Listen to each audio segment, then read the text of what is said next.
اعوذ باللہ من الشیطان الرجیم بسم اللہ الرحمن الرحیم السلام علیکم جنتی زیور۔ آج ساس بہو کا جھگڑا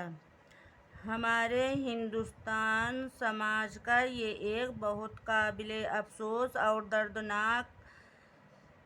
صحنہ ہے کہ تقریباً ہر گھر میں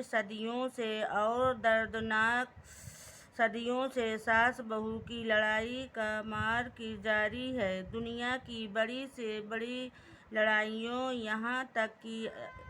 عالمی جنگوں کا خاتمہ ہو گیا، مگر ساس بہو کی جنگ عظیم ایک ایسی منحوس لڑائی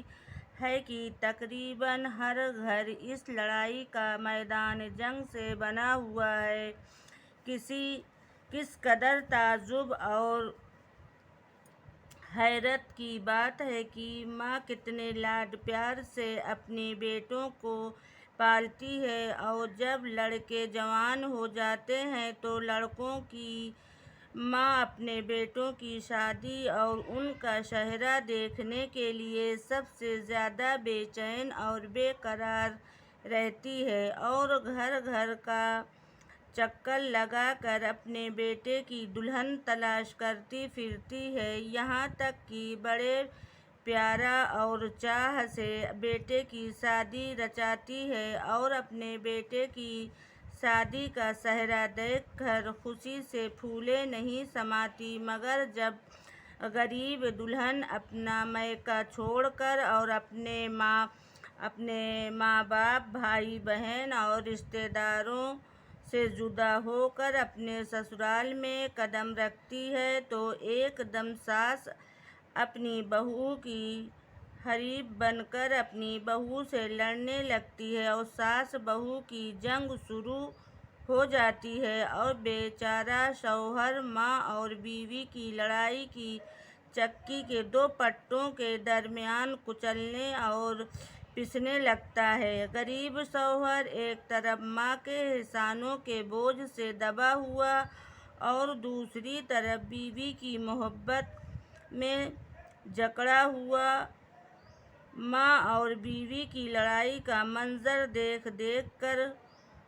کفت کی آگ میں جلتا رہتا ہے، اور اس کے لیے بڑی مشکل یہ آن پڑتی ہے کہ اگر وہ اس لڑائی میں اپنی ماں کی حمایت کرتا ہے تو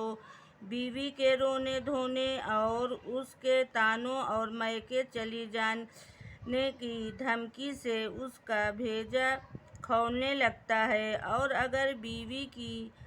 پاسداری میں ایک لفظ بول دیتا ہے تو ماں اپنی چیخ و پکار اور کوسنوں سے سارا گھر سر پر اٹھا لیتی ہے، اور سارے برا اور بات عورت کا مرید ذہن پرست بیوی کا غلام کہلانے لگتا ہے، اور ایسا گرم اور دل خراش طعنے سنتا ہے کہ رنج و غم سے اس کے سینے میں دل پھٹنے لگتا ہے۔ اس میں شک نہیں کہ ساس بہو کی لڑائی میں ساس بہو اور شوہر تینوں کا کچھ نہ کچھ قصور ضرور ہوتا ہے، لیکن میرا برسوں کا تجربہ یہ ہے کہ اس لڑائی میں سب سے بڑا ہاتھ ساس ہی کا ہوا کرتا ہے۔ حالانکہ ہر ساس پہلے خود بھی بہو رہ چکی ہوتی ہیں، مگر وہ اپنے بہو بن کر رہنے کا زمانہ بالکل بھول جاتی ہیں اور اپنی بہو سے ضرور لڑائی کرتی ہیں، اور اس کی ایک خاص وجہ یہ ہے کہ جب تک لڑکے کی شادی نہیں ہوتی 100% بیٹے کا تعلق ماں ہی سے ہوا کرتا ہے۔ بیٹا اپنی ساری کمائی اور جو سامان بھی لاتا ہے وہ اپنی ماں ہی کے ہاتھ میں دیتا ہے، اور ہر چیز ماں ہی سے طلب کر کے استعمال کرتا ہے، اور دن و رات میں سینکڑوں مرتبہ اماں اماں کہہ کر بات بات میں اماں کو پکارتا ہے۔ اس سے ماں کا کلیجہ خوشی سے پھول کر سونپ بھر پھر بھر کا ہو جایا کرتا ہے اور ماں اس خیال میں مگن رہتی ہے کہ میں گھر کی ملکن ہوں اور میرا بیٹا میرا فرما بردار ہے، لیکن شادی کے بعد جب بیٹے کی محبت بہو کی طرف رخ کر لیتی ہے اور بیٹا کچھ نہ کچھ اپنی بیوی کو دینے اور کچھ نہ کچھ اس سے مانگ کر لینے لگتا ہے تو ماں کو فطری طور پر ایک بہت بڑا جھٹکا لگتا ہے کہ میرا بیٹا، میں نے اس کو پال پوس کر بڑا کیا، اب یہ مجھ کو نظر انداز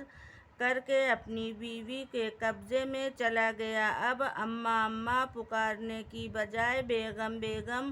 پکارا کرتا ہے، اپنی کمائی مجھے دیتا تھا، اب بیوی کے ہاتھ سے ہر چیز لیا کرتا ہے، اب میں گھر کی ملکن نہیں رہی۔ اس خیال سے ماں پر ایک جھنجھلاہٹ سوار ہو جاتی ہے اور وہ بہو کو جذبہ حسد میں اپنی حریف اور مد مقابل بنا کر اس سے لڑائی جھگڑا کرنے لگتی ہے اور بہو میں طرح طرح کے عیب نکالنے لگتی ہے اور قسم قسم کے طعنے اور کوسنے دینا شروع کر دیتی ہے۔ بہو شروع میں تو یہ خیال کر کے یہ میرے شوہر کی ماں ہے، کچھ دنوں تک چپ رہتی ہے، مگر جب ساس حد سے زیادہ بہو کی حلق میں انگلی ڈالنے لگتی ہے تو بہو کو بھی پہلے تو نفرت کی